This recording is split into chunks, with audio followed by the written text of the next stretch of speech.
Hola, por acá María Alejandra Díaz. Miren, desde el año 2020 es un hecho público, notorio y comunicacional que nosotros no solamente salvamos el voto, salvar el voto en el caso de la ley antibloqueo, aunque no lo validaran como tal, era un voto de conciencia. Ya había suficientes diferencias desde lo interno con otras leyes, que las cuales nosotros también hicimos observaciones y salvamos nuestro voto, no estuvimos presentes durante esas discusiones, ni levantamos la mano. En su momento se sabrán cuáles son esas leyes, entre ellas la ley de inversiones extranjeras, la ley del petro, bueno, la ley de creación de Sunacrip, porque sabíamos que detrás había un modelo de estafa al país y no nos equivocamos, lamentablemente. En el caso de la ley antibloqueo, nosotros insistimos que es una ley inconstitucional. Bueno, hay un sector que dice que no es inconstitucional y los argumentos que da es que la ley antibloqueo primero es una ley constitucional. Una ley constitucional no existe dentro del ordenamiento jurídico venezolano. Es una ley que dictó una Asamblea Nacional Constituyente en funciones. Eso es otra cosa. No hay ninguna ley que esté por encima de la Constitución porque estaríamos desmontando el artículo 7, la supremacía absoluta de la Constitución. Incluso los tratados internacionales, según el 23, para tener validez, tienen que ser mejor que lo que dice la Constitución. O sea, para ser supraconstitucional, las cláusulas que prevé ese tratado internacional tienen que ser mejor que las que prevé nuestra Constitución. Esa es la única, digamos, la interpretación en favor de la Constitución. O sea, hay más de 7 sentencias de ese tipo. Entonces, fíjense, ¿por qué la ley antibloqueo es inconstitucional? Esa es la pregunta que todo el mundo se hace, porque todo el mundo, bueno, no todo el mundo, hay un sector que asegura que la ley antibloqueo es constitucional porque la dictó una Asamblea Nacional Constituyente en funciones de supraconstitucionalidad. Bueno, yo quiero hacer varias reflexiones para que usted sea el que tome su propia decisión. Ninguna Asamblea Nacional Constituyente, por más que sea el poder originario, puede atentar contra los derechos garantizados y de carácter progresivo que están en la Constitución. Hay una cláusula fundamental y es que el 350, que está en el mismo capítulo, si usted lo busca, revise la Constitución, se va a dar cuenta de la Asamblea Nacional Constituyente y va a revisar que el 350 está en ese capítulo precisamente. Es decir, la propia Asamblea Nacional Constituyente tiene un límite de actuación. Y el límite de actuación lo establece el 350. Porque el 350 dice, entre otras cosas, que si una Asamblea Nacional Constituyente desconoce esta Constitución, no es válido. Entonces, el límite de actuación es que tú no puedes retroceder por el principio de progresividad en lo que ya has alcanzado, en lo que ya tienes como derecho, porque la Constitución se interpreta de manera progresiva y no regresiva.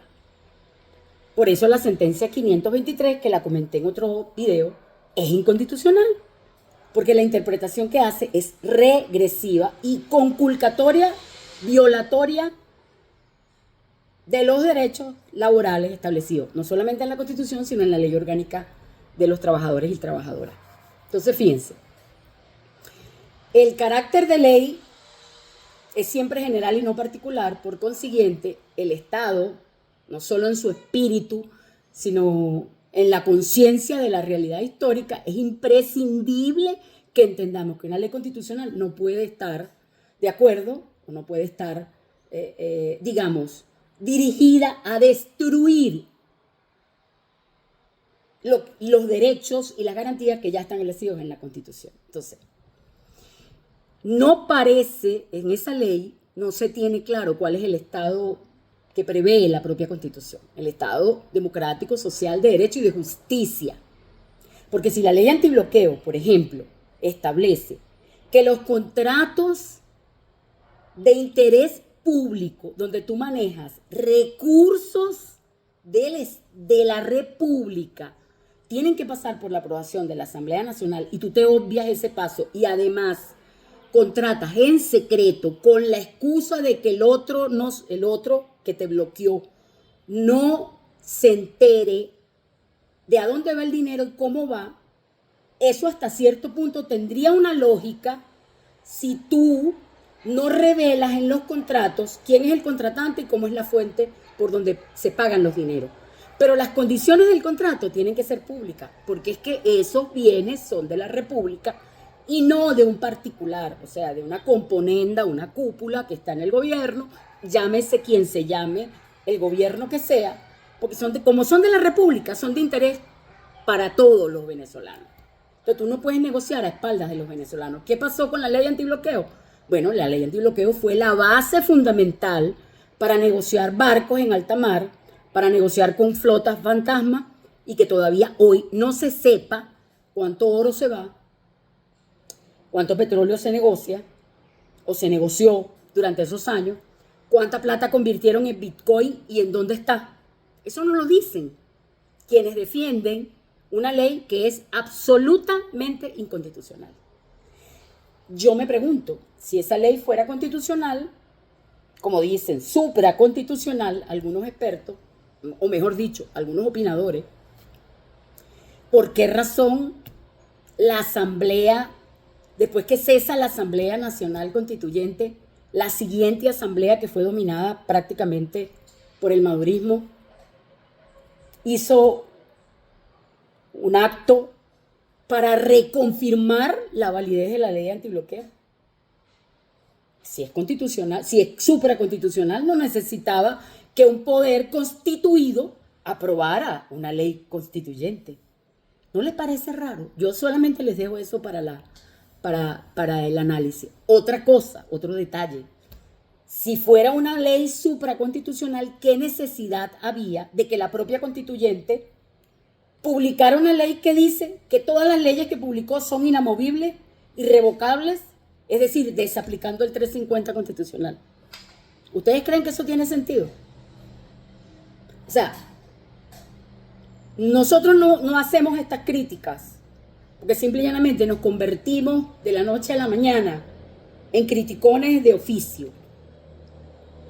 El que nos conoce sabe que nosotros defendemos ese proyecto histórico que está en la Constitución, porque creemos que ese proyecto histórico es un proyecto que permite la soberanía dentro de los límites, digamos, de un mundo globalizado, la independencia, la soberanía como poder de decisión, pero además permite la potencia de los pueblos, porque el poder originario sigue descansando en el pueblo y es indelegable y es irrevocable.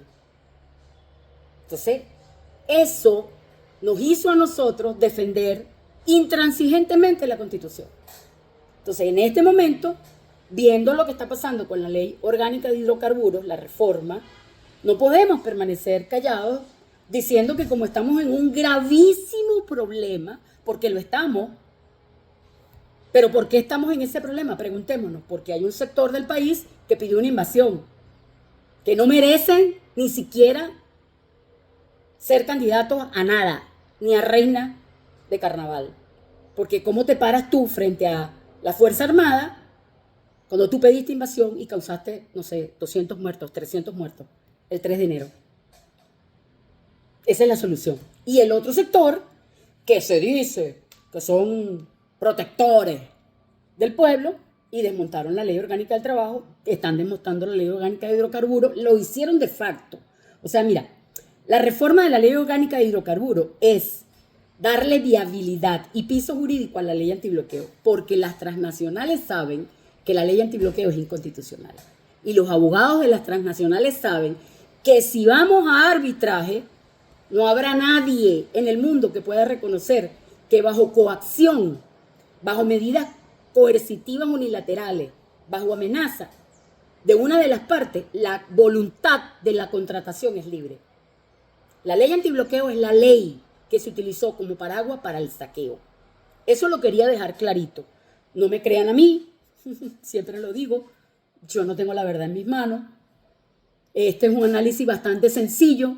No quiero entrar en detalles en los términos estrictamente de doctrina constitucional.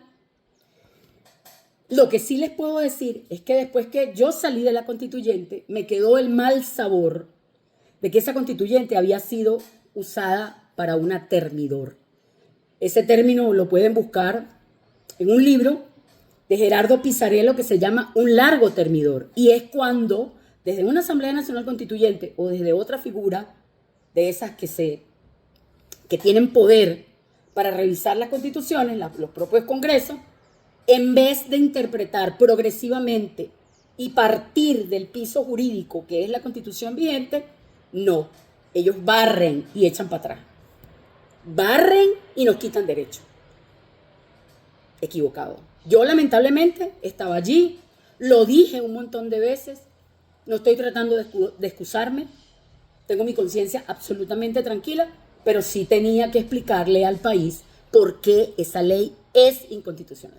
Es una ley que subvierte, es una ley regresiva, es una ley que sirvió para el saqueo del país. Y hoy, en la Ley Orgánica de Hidrocarburos 2026, lo que están buscando es de legalizar vía otra ley, pero esta vez a la Asamblea, en la sede de la Asamblea Nacional, una ley inconstitucional como es la reforma de la ley de hidrocarburos, la ley antibloqueo o los mecanismos que se aplican en la ley antibloqueo. Eso no es casual, porque si fuera supraconstitucional no necesitarán la aprobación de un poder constituido. Ellos lo saben y yo simple y llanamente les dejo esto para su análisis. Saludos.